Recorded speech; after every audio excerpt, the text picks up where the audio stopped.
Prezado ouvinte, nós começamos semana passada uma série de estudos acerca da importância de congregar. Você tem nos acompanhado? Aliás, o que você tem achado dessa série? Tem te ajudado? Você tem entendido? Melhor, você tem vivenciado o que temos aprendido acerca da importância de congregar? Pois bem, nós ensinamos para você a semana inteira, semana passada, de segunda a sexta, acerca desse tema. Hoje nós iremos dar prosseguimento, só que o quadro será outro. Não será o momento do estudo bíblico, será o diálogo bíblico pastoral. Nós iremos dar continuidade, só que agora confabulando eu e o meu pastor amado, reverendo Arlen, que vai te cumprimentar nesse exato momento. Que maravilha, pastor Arlan, graça e paz. Caro ouvinte, você que está aí do outro lado, muito obrigado pela sua sintonia, pela sua audiência. É um prazer poder adentrar no seu lar e poder compartilhar com você e com sua família a santa palavra de Deus. Estamos aqui totalmente comprometidos com o Evangelho, com Cristo e também com a sua vida. Para nós é uma satisfação contribuir com esclarecimentos acerca da vida cristã, acerca da vida com Cristo, tá bom? Pois como foi dito aí pelo pastor Arlan, nós iremos falar um pouquinho hoje juntos nesse diálogo e nós esperamos em Deus que você seja esclarecido, você que é cristão edificado e que em tudo Deus seja glorificado. Não é isso, pastor Alain? Perfeito, reverenda. Antes, mestre, de iniciarmos, quero mandar cumprimentos aqui para o nosso evangelista Wallace. Ele esteve conosco aqui na semana passada e ele me disse aqui: meu pastor, graça e paz, estamos antenados. Que maravilha, fraterno. Um forte abraço para você e para a sua adjutora, nossa diaconisa Adriana Borges. Deus abençoe. Pois bem, nós, nessa série de estudos, estamos falando sobre a importância de congregar e o nosso arcabouço, o nosso esboço geral é composto de 4 tópicos maiores, a saber, a objeção, a ordem, a necessidade e a oportunidade. Já estudamos sobre a objeção que as pessoas fazem acerca de congregar, vimos que é mandamental, é uma ordem, é imperioso, e vimos também biblicamente, textualmente, acerca da necessidade de congregar. A partir de hoje estudaremos sobre a oportunidade. É justamente isso que você acabou de ouvir. Congregar configura, constitui uma grande oportunidade. Sim, não restam dúvidas de que congregar é uma rica oportunidade, pois favorece o cumprimento de várias ordens e orientações das Escrituras. Sim, embora o cristão deva viver o Evangelho em seu dia a dia, há mandamentos e instruções que só serão possíveis de ser obedecidos no contexto da igreja local. Então, a partir de hoje, veremos que congregar é oportuno. Teremos a oportunidade de cumprirmos algumas responsabilidades cristãs que só são viáveis no contexto da igreja local. Então você deve viver sua vida cristã, trabalhar, cuidar da família, etc. Mas na Bíblia Sagrada nós temos algumas orientações e ordens que só podem ser vivenciadas, pastor Arlen, no contexto da igreja. Exatamente. A fé cristã, ela tem o seu aspecto pessoal, o cristão na sua individualidade, ele tem fé em Deus e ele tem a sua vida devota a Ele. Sim. Entretanto, a fé cristã, ela também guarda o seu aspecto coletivo. Não existe vida cristã isolada e, como bem notado pelo Senhor, é uma oportunidade nobre para o cristão poder congregar. Eu queria mencionar aqui um texto, você que está do outro lado, você pode pegar sua Bíblia, anotar. É um texto que está localizado na primeira carta de Paulo aos Coríntios, capítulo 1, versículo 10. É um texto em que Paulo ele vai exortar os irmãos justamente à unidade cristã. Estava havendo problemas de dissensões, discórdia, desunião, e isso não é cristão. E Paulo vai mostrar que, ao contrário disso, os irmãos têm que guardar-se na unidade, juntos, unificados, comprometidos. O texto diz assim: rogo-vos, porém, irmãos, pelo nome de nosso Senhor Jesus Cristo, que digais todos uma mesma coisa, e que não haja entre vós dissensões. Antes, sejam unidos em um mesmo sentido e em um mesmo parecer. Então o apóstolo Paulo é bem claro aqui. Ele está rogando os irmãos que estavam na cidade de Corinto, e ele faz um rogo aqui pela mediação de Jesus Cristo. É o que ele diz: rogo, porém, irmãos, pelo nome de nosso Senhor Jesus Cristo. O que Paulo queria dos irmãos? Que digais todos uma mesma coisa, e que não haja entre vós dissensões. Antes, sejais unidos em um mesmo sentido e um mesmo parecer. Muito bom, pastor. Então a gente percebe que essa exortação do apóstolo Paulo aos Coríntios sinaliza justamente isso. Os irmãos, em conjunto, de forma corporativa, deveriam ter o mesmo parecer. Então, se o cristão fala, não vou congregar, ele estará desconsiderando passagens tão claras como essa. Em Atos 2, reverendo, versículo 42, nós temos aqui a postura firme dos recém-conversos. Crentes neófitos, novos convertidos, mas que depois de serem batizados, passaram a ter um estilo de vida exemplar. A Bíblia diz, em Atos 2,42, que perseveravam na doutrina dos apóstolos. Então, todos eles juntos persistiam na palavra de Deus. Segundo, e na comunhão. Terceiro, e no partir do pão. E quarto, e nas orações. Então, os irmãos tinham a vida marcada pela perseverança. Sim. Eles perseveravam tanto nas escrituras, na doutrina dos apóstolos, mas também na comunhão. E é interessante ressaltar que essa palavra no grego, koinonia, significa coparticipação, compartilhamento, ter em comum. Uma vida em comum. Uma vida em comum, justamente, mestre. Então, eles persistiam na comunhão. Então, se a pessoa pensa, olha, não vou congregar, é mais um texto da Bíblia Sagrada que é ignorado, pastor Alex. Um texto tão cristalino, tão contundente, tão claro.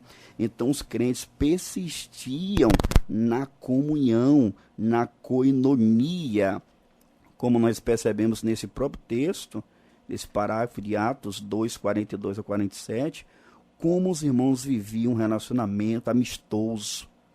Eles se entrosavam. Eu vou ler o restante do texto, meu mestre. Sim. Em cada alma havia temor, e muitas maravilhas e sinais se faziam pelos apóstolos. Todos os que criam estavam juntos e tinham tudo em comum. Então, não existe, de fato, vida cristã isolada. Todos os crentes que criam estavam juntos, congregados, agregados, reunidos e tinham tudo em comum. 45, vendiam suas propriedades e fazendas e repartiam com todos, segundo cada um tinha necessidade. E perseverando unânimes todos os dias no templo, e partindo pão em casa, comiam juntos com alegria e singeleza de coração. Então esse texto ele denota claramente como Deus quer que os crentes vivam. Eles devem persistir, dentre tantas coisas, na comunhão cristã. E essa palavra ela é muito rica. Ela expressa 3 verdades complementares que o ouvinte precisa anotar. Não é isso, pastor Alain? Muito bom. A primeira verdade que a palavra koinonia, comunhão, ela descreve, é aquilo que nós somos juntos. Os que os cristãos são juntos. A Bíblia vai dizer em Gálatas 3:28 que os crentes juntos são um em Cristo Jesus. Então, essa é a primeira verdade que a palavra koinonia expressa, o que nós somos juntos. Segundo, o que nós fazemos juntos. Inclusive o texto ora lido, reverendo, trata justamente dessa questão do que os irmãos faziam juntos, não é isso? Perfeito. A questão das orações, do partir do pão, o fato deles perseverarem juntos na doutrina dos apóstolos, etc. Então, o que nós somos juntos, o que nós fazemos juntos, e aqui entra a questão de congregar, que é muito oportuno mesmo. É uma oportunidade de nós expressarmos essa comunhão. Maravilha. Nós cultuamos juntos. Nós adoramos a Deus juntos. Nós participamos de cada ato do culto congregacional juntos. E uma terceira verdade, que a expressão koinonia ou comunhão expressa, é aquele que nós repartimos entre nós, que é o que vemos também no texto, essa questão de compartilhar, de um ajudar o outro, Perfeito. de acordo com a condição e a necessidade que estiver em voga. Reverendo, há um texto aqui que eu queria mencionar, porque quando a gente fala de congregar ser uma oportunidade para a comunhão cristã, Sim. isso é de fato muito claro na Bíblia. Às vezes o que acontece é que ao lermos a Bíblia Sagrada, nós temos uma dificuldade de prestar atenção no ensino. Sim. Às vezes a gente vai ler de uma forma muito rápida, de uma forma irrefletida, mas quando a gente começa a analisar a Escritura dentro do seu contexto, nós percebemos claramente que não tem cabimento. Não é viável uma pessoa dizer que agrada a Deus, que é cristã, e ela negligencia a prática de congregar, porque a comunhão cristã, a vida cristã, ela se dá no contexto da igreja local. Perfeito. Aqui em Hebreus 10, 19, é um texto aqui maravilhoso e muito significativo para o momento, porque o escritor vai dizer assim: tendo, pois, irmãos, ousadia para entrar no santuário pelo sangue de Jesus, pelo novo e vivo caminho que ele nos consagrou pelo véu, isto é, pela sua carne. 21. E tendo um grande sacerdote sobre a casa de Deus. 22. Cheguemo-nos com verdadeiro coração, em inteireza certeza de fé, tendo o coração purificado da má consciência e o corpo lavado com água limpa. Aí ele vem desdobrando e no 25 vai chegar o grande texto, né, que é o texto basilar praticamente dessa série, que ele vai dizer, não deixando a nossa congregação. Eu queria chamar a atenção aqui do ouvinte para a expressão que o escritor usa aí no versículo 19. Tendo, pois, irmãos, observe, ele está aqui se dirigindo aos irmãos em Cristo, que nesse caso eram hebreus que haviam se convertido a Cristo, ou seja, ao cristianismo, e ele vai dizer o seguinte: irmãos, nós temos ousadia para entrar no santuário pelo sangue de Jesus. Maravilha. E aqui, reverendo, a gente precisa entender que o escritor ele está fazendo uma associação muito profunda com o Antigo Testamento. Só que mostrando o privilégio que o cristão tem hoje. Por quê? Porque no período do Antigo Testamento, os ofertantes eles ficavam no pátio ou do tabernáculo, depois posteriormente do templo. Sim. Eles não poderiam entrar nem no lugar santo, nem tampouco no lugar santíssimo, Isso. que era chamado de Santo dos Santos. Então, o ofertante vinha, ele se aproximava ali, ficava do lado de fora, levava a oferta, o sacerdote poderia entrar no lugar santo, mas havia entre o lugar santo e o lugar santíssimo o véu, não é isso? Isso. E quem poderia entrar no lugar santíssimo, Santo dos Santos? Somente O sumo sacerdote. e uma vez Por ano. por ano. Olha que detalhe. Eles então, os ofertantes, eles não podiam se achegar. Nós sabemos que no lugar santíssimo, no Santo dos Santos, estava a Arca da Aliança, que representava a presença de Deus no meio do povo. E o povo não poderia se aproximar daquele lugar, lugar santíssimo. Só o sumo sacerdote uma vez ao ano, depois de apresentar sacrifício de purificação por ele primeiro. Sim. E a Bíblia vai dizer, aqui no texto, que agora, através de Jesus, tendo, pois, irmãos, ousadia para entrar no santuário, que aqui é justamente o Santo dos Santos, pelo sangue de Jesus. Graças a Ou Deus. seja, através do sacrifício de Jesus Cristo, da sua morte na cruz, aqueles que creem nele, os cristãos, a igreja, podem entrar no Santo dos Santos. Então, note, o escritor está destacando aqui um dos privilégios que a igreja tem, que é de se achegar à presença De Deus. de Deus. Mas qual é o ponto aqui? Esse se achegar a Deus em adoração, quando a igreja se reúne, é importante porque o contexto aqui, reverendo, é justamente quando a igreja se reúne para adorar. Isto. Então, vai se aproximar do lugar santíssimo? Sim, mas em que momento, pelo contexto? No momento em que a igreja se reúne para congregar adorando a Deus. Graças a Então, Deus. o versículo 19 é salientado aqui o privilégio. No versículo 22, nós temos aqui o chamado. Cheguemo-nos com verdadeiro coração. Então, no 19, é um privilégio poder congregar, poder estar na presença de Deus. No 22, é um chamado.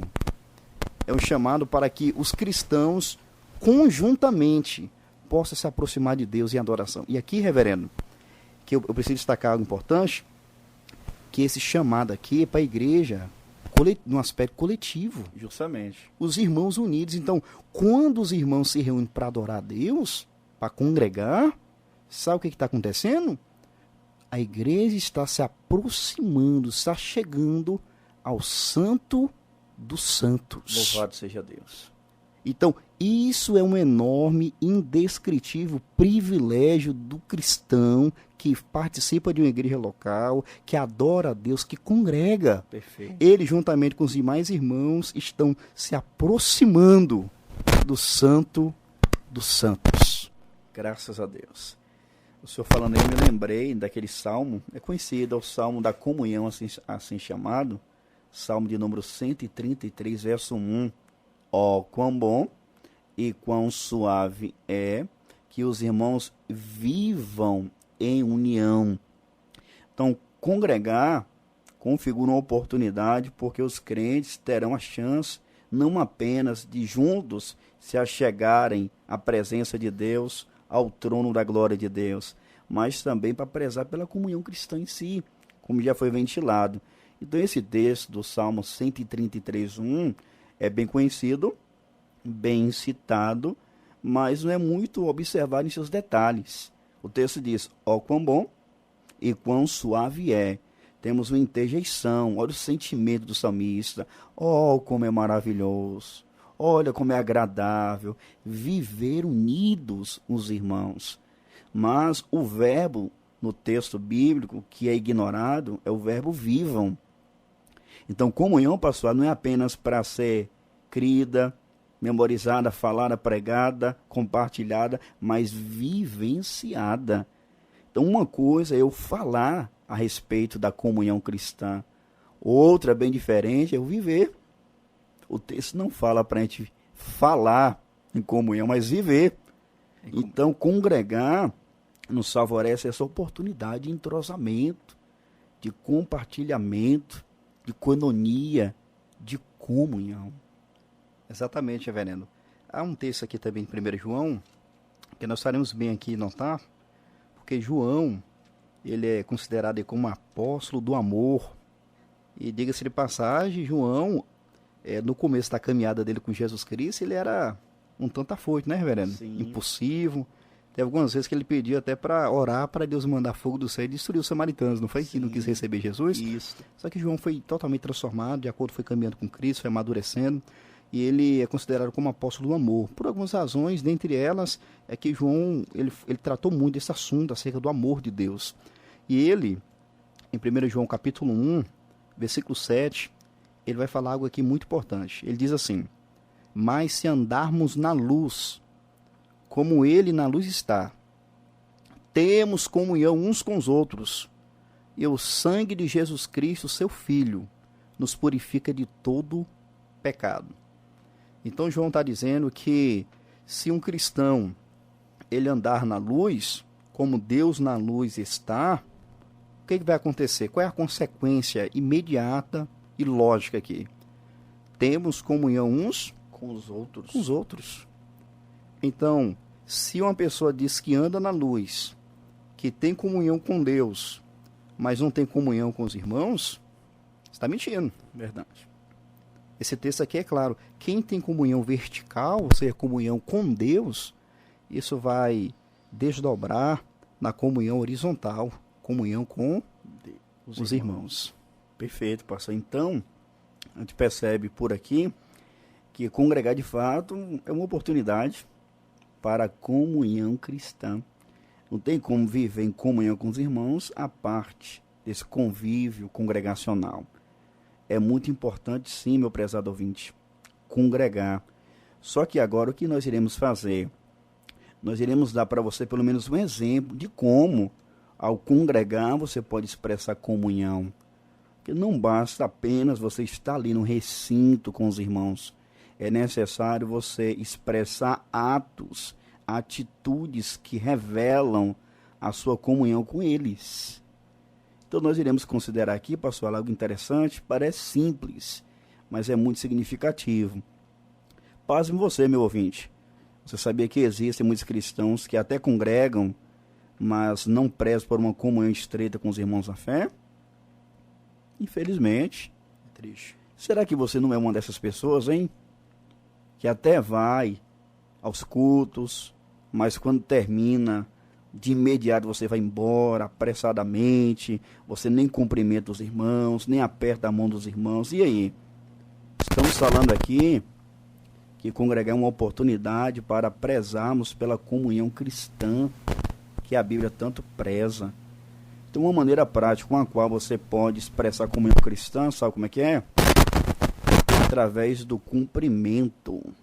Isso mesmo. O cumprimento cristão é muito importante, pastor.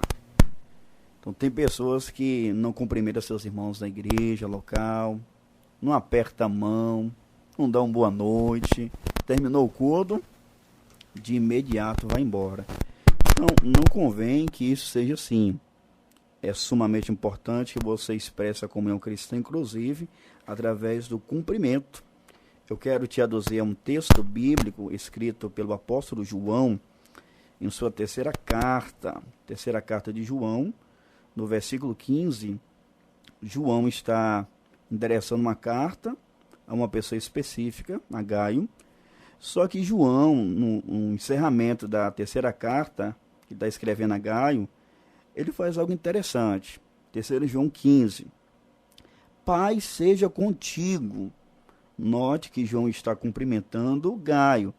Paz seja contigo. Os amigos te saúdam. Ou seja, enquanto João escrevia essa carta para Gaio, havia ali perto de João alguns irmãos. E esses irmãos mandam cumprimentos para Gaio.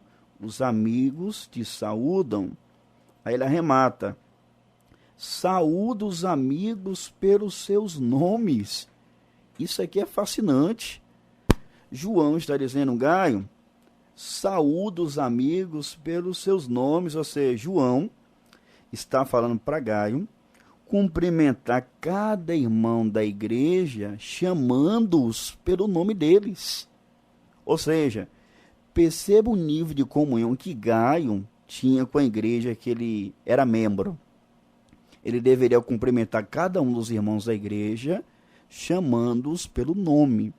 Deixa eu te fazer uma pergunta, meu irmão que nos ouve agora. Você conhece os irmãos da igreja que você é membro pelo nome? É possível que você faça parte de uma igreja local grande, é mais difícil mesmo. Mas você, de forma razoável, conhece os irmãos pelo nome, pelo menos quantos irmãos? 10 irmãos? Que você sabe o nome deles? E é interessante aqui que Gaio deveria cumprimentar o princípio norteador seguinte. O crente na igreja local, ele tem que ter essa prontidão de cumprimentar. Para que tanta pressa, gente? Tem igrejas locais que só tem culto 2 vezes na semana, é o nosso caso, né, reverendo? Terminou o culto ali, olha, invista que seja 10, 15 minutos, converse com os irmãos, aperte a mão dos irmãos, isso é muito significativo e é uma expressão de comunhão cristã.